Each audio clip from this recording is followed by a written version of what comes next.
Woman, Silent Justice. 1. Introduction, setting the scene. A loving black couple, Maya and Jason, live in a suburban neighborhood. Jason is an FBI agent who keeps his work life private. The couple is out for dinner and decides to take a scenic walk through the park on their way home. 2. Conflict, the encounter. A racist cop, Officer Mitchell, spots the couple and assumes they're out of place in the upscale area. He confronts them aggressively, questioning their presence. Maya stands her ground, but Mitchell's tone escalates. Jason remains calm but observant, trying to de-escalate while noting the cop's badge and actions. 3. Turning point, the assault. Mitchell, frustrated by Maya's refusal to submit to his baseless accusations, violently grabs her. Jason intervenes, revealing his FBI badge and taking control of the situation. The cop is stunned but tries to defend his actions. Jason records the incident and warns him of the repercussions. 4. Justice unfolds. Jason uses his connections to launch an internal investigation into Mitchell's history of misconduct. Maya becomes a local advocate working to expose systemic racism in the police force. The media picks up the story, and Mitchell faces disciplinary actions and a public trial. 5. Resolution, accountability, and change. Mitchell is convicted, and the case sparks a broader conversation on racial bias in law enforcement. Maya and Jason's relationship grows stronger as they continue to fight for justice and equality. Would you like me to begin drafting the opening scene or expand on a specific part of this outline? Scene 1. The confrontation. The evening air was crisp as Maya and Jason strolled hand in hand through a quiet suburban park. Streetlights cast long shadows on the pavement, the faint hum of crickets blending with their soft laughter. They had just finished dinner at their favorite restaurant, celebrating Maya's latest career milestone. As they rounded a corner near the parking lot, a police cruiser pulled up sharply, headlights slicing through the darkness. The officer inside, a middle-aged man with a crew cut and an intimidating presence, stepped out briskly. "You too," he barked, one hand resting on the holster of his sidearm. "What are you doing here?" Jason tightened his grip on Maya's hand, his instincts kicking in. He could feel the tension radiating from her, though her expression remained calm. "Good evening, officer," Jason said evenly. "We're just taking a walk." "This park closes at dusk," the cop replied curtly, his gaze narrowing on them. Maya glanced at the sign near the entrance, clearly visible from where they stood. "Actually, it says the park closes at 10 p.m., she pointed out, her voice firm but respectful. The officer's jaw tightened. "I don't need you telling me how to do my job, lady. Do you live around here?" Jason spoke up, his tone calm but assertive. "We do, officer. Is there a problem?" The cop ignored him, stepping closer to Maya. "ID. Now," he demanded. Scene 2. The assault. Maya hesitated, her hand hovering near her purse.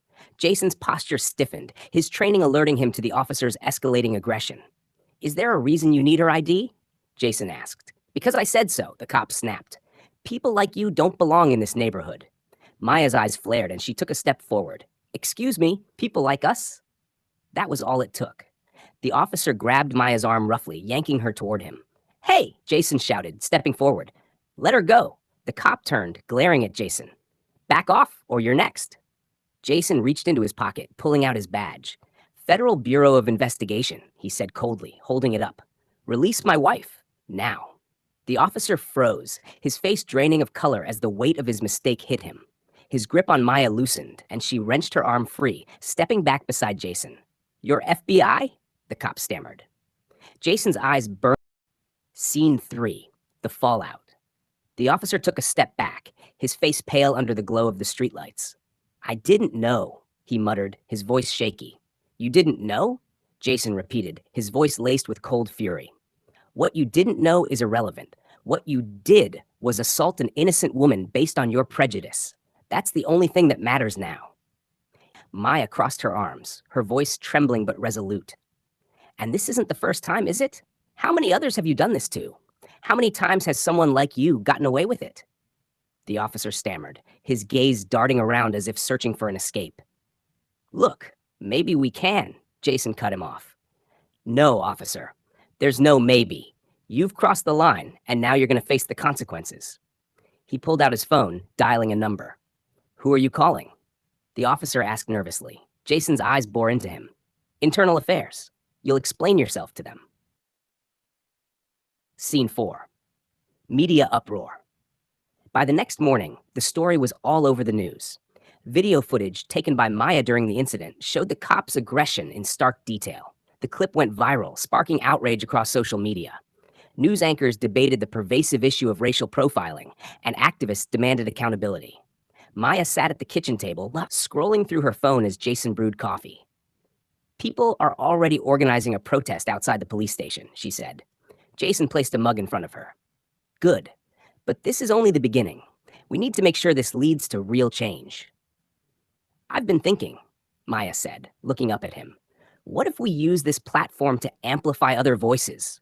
There have to be more victims out there. Jason nodded. It's a good idea. But first, we need to ensure this officer doesn't just get a slap on the wrist. I'll reach out to some colleagues. They'll want to help. Scene 5. Investigation unveiled. As the investigation unfolded, more details about Officer Mitchell came to light. Records revealed a disturbing pattern of complaints, excessive force, racial bias, and misconduct, all swept under the rug by his superiors. Jason worked tirelessly, using his FBI resources to compile evidence and push for accountability. Maya, meanwhile, became a local figurehead for justice, organizing community meetings and working with civil rights organizations. Their efforts culminated in a high-profile trial, where Mitchell faced charges not only for his assault on Maya, but for years of unchecked abuse of power. Scene 6. A new beginning. Months later, the verdict was announced. Mitchell was found guilty on multiple counts, losing his badge and facing jail time. The case became a catalyst for broader reforms within the local police department, including mandatory bias training and increased oversight. Jason and Maya stood on the courthouse steps, surrounded by reporters and supporters. This isn't just about us, Maya said, addressing the crowd. This is about every person who's been judged, harassed, or harmed simply because of the color of their skin. We've won a battle, but the fight for justice continues. Jason placed a hand on her shoulder, his voice steady. Change doesn't happen overnight, but as long as we stand together, it will happen. The crowd erupted in applause as the couple walked